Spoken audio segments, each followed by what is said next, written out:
Hello everyone, I'm Colin Canet. Not long ago I showed a video on making dovetails using a router jig. Today I'm going to make drawers using that same router jig that I'm going to use on a spare workbench in my workshop. Stick around, let's get started making the components. I've got my material, here's my side, so I'm going to make 3 of these drawers. There's the sides and there's the front and the back. So on an earlier video, I showed you how the dovetail jig worked, and this is those pieces from that. So basically the drawer sides are going to look like this and the fronts are going to look like this. I'm going to show off all of my dovetails, so I'm not going to put a front drawer on. I'm going to go ahead now and we'll cut the pins and then we'll cut the tails and we'll start putting these together. Okay, I'm going to go ahead and cut these pins now, and I'm not going to show you cutting every board. And the reason for that is for me to comfortably do it. This is what it looks like from the camera's perspective, but for right now I'm going to lift it up so you can watch that being cut, and then I'm just going to go ahead and cut the rest of them.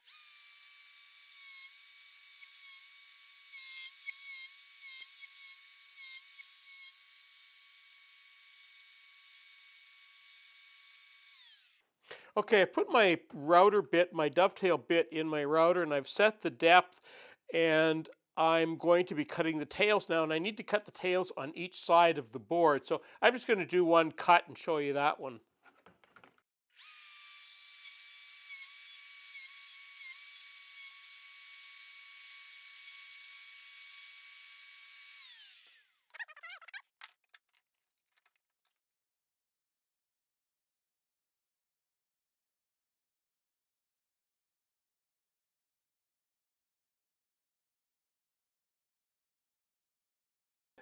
Well, I'm over at the router table now, and I've changed my mind. I was going to do a rabbet all the way around the bottoms of these and glue the bottoms on. It makes the drawers really strong, but in this case, because I only have a 1/2-inch side, it's only going to leave a 1/4 inch for the drawer to ride on, and I wanted to have more. So I'm going back to the tradition of cutting a dado all the way around, and when you look at the drawer, this is what the drawer is going to look like, and of course, I can do a dado, it'll be on the inside, and I can do a dado all the way along on both the sides, but I don't want the dado to be sticking out the front. I don't want to be able to see the dado coming through here. So for the fronts, I'm going to have to do a stop and start dado in there, and I'll set that up when we get to it. And first of all, I'm going to be cutting all of the through dados. I decided to stop and set up the stop dado before I start cutting all of the bottoms here, and there's a test that I've made, and you can see that it stops at each side so it doesn't run out the end of the tails, so because you don't want to be able to see that on here, and it's deep enough that it will still be enough to cover the bottom. So what I'm going to do, and the way I set this up, because I'm not using the dust collector here, because it's just a 1/8 bit there, there's not very much dust there, what I've done is set the fence so that if I drop it down right on this side and bring it to the other side right to there and lift it up, that gives me a perfect stop and start dado. So that's how I'm going to proceed. Not going to be much to see here, but I'll run a few of them through just so you see how slow this is, because this is a 1/8 bit down here, and it's a pure carbide, so you have to go very, very slow with it.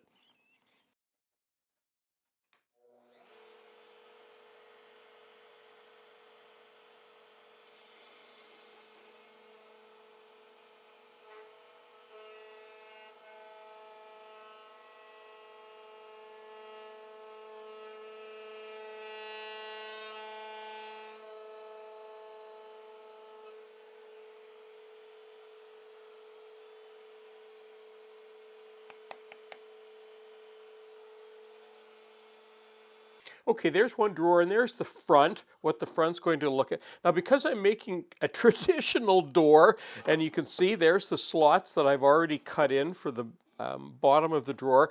And now the back is going to fit in, and typically what we do with the back is we cut another little dado in there, and I've taken a moment to put my dado blade in there, a dado bit in there. I still have to set that up, but that's the next thing I'm going to cut are these dados at the back of the sides here. I've set the height of my router bit, I've set the distance from the fence, I'm all ready to go here, but can anybody tell me what's wrong with this picture? What's wrong in here? Some of you will have picked out this. You never ever use a miter gauge in conjunction with a fence on a router table. I could do two things. I could remove the router table or the router fence. I could move that, but instead, what we do on a router table is we use a backer board. And you can always tell a backer board, I've checked the angle, it's absolutely perfect 90-degree angle right there. And not only is it safe to use this, but now I have something that gives me some support for this as it's pushing through the bit. So I'm going to go ahead now and we'll cut all of those.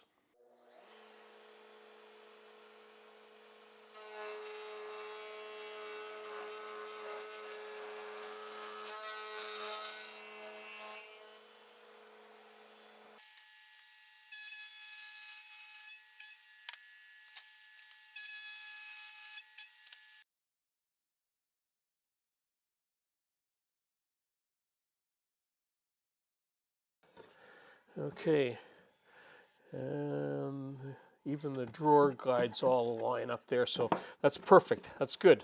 That's exactly what we need. And of course, there's a gap in here because the bottom will want to slide in there, and then it gets nailed to the bottom under here. So I've got my assembly jig right here. I'm going to go ahead and do a glue up on all of these, and we'll let those sit, and when we come back, we'll be able to start doing some trimming, a little bit of finishing, and put the drawer bottoms in. Well, there's those three drawers, and you can see that they're all glued up, they're all put together. I've sanded them and done a little bit of trimming on them just to make them all perfectly uniform. Now the next thing I want to do is a little bit of finishing, and I'm not going to make you sit through the finishing, but I wanted you to be able to see where the dovetail sort of highlights, so we'll just do a little clip of that so you can see that. Okay, you can just watch how that, when that goes on there, how it just makes those dovetails just stand right out like that. And I'm just going to go ahead and do all of these boxes inside and out.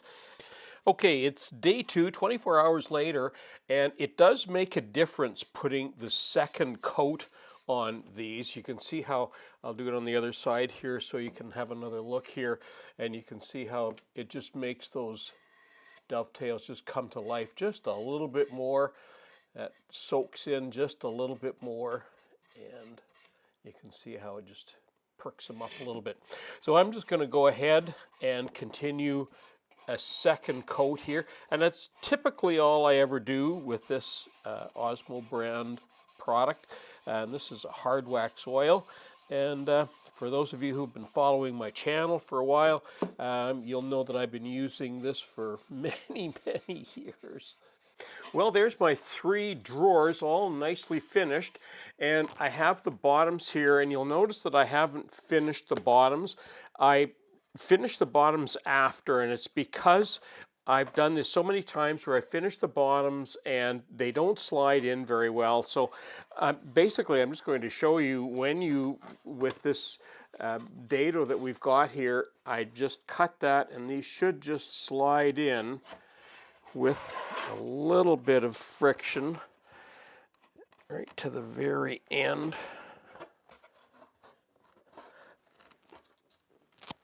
There we go. So that's all that is. You can see I'm recycling some wood here. So I want to talk for a moment about putting knobs or handholds on drawers. Now, we're in lockdown right now, and this is the only kind of knob that I have three of. So I'm going to go with this one because that's all that I have. And typically what we do with these knobs or handles is we center them, of course. They're centered up and down, and they're centered side to side.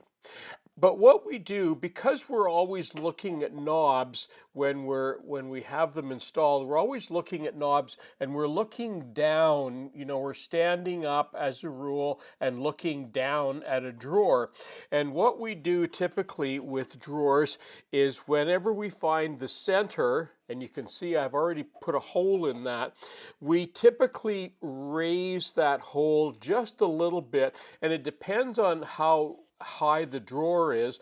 This is a fairly narrow one, and I've raised that hole by about 1/8 of an inch. And what that does is it gives the illusion when you're looking at it that the knob is in the middle, because when you put that knob in and you put it on the middle, what happens if you put it exactly in the middle of the drawer, when you stand up and look at it, very often they look like they're low. And people will say, oh, it looks like somebody put those knobs on too low on the drawer. No, they put them perfectly in the middle, but because you're standing, there's a little bit of an optical illusion that they look lower. So what we do with that is we just raise them just a tiny bit, and that makes them look like they're in the middle, when in fact they're a tiny bit high. So I'm just going to go ahead, and I've already drilled the holes for these, and we'll go ahead and install these knobs. Well, and there's the finished drawers all set and ready to go. And of course, this is a rough workbench that I have, an extra workbench that I have in my workshop. You can see by the unfinished legs here, but at least I've got finished drawers with dovetails. And it's just a nice little thing to add. What I'm really excited about is it means I'm going to be able to declutter things that I often put on top of this work area. So anyway, that concludes my video for today, making dovetail drawers for the workshop. I'm Colin Cadet for Woodwork Web. Thanks for watching.